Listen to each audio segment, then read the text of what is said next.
வெற்றி மாலை போட்டான் ஐயா கெட்டிக்கார ராசா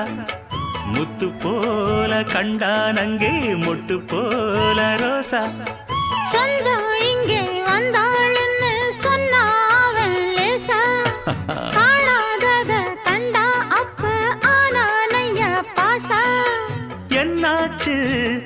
இந்த மனம் பொன்னாச்சு அடைய போதோ ரெண்டு மட்டும் ஒண்ணாச்சு கடவாயா மச்சானே யோகா இப்போ உண்டாச்சு அடுக்கு மல்லி எடுத்து வந்து தொடுத்து வச்ச மாலை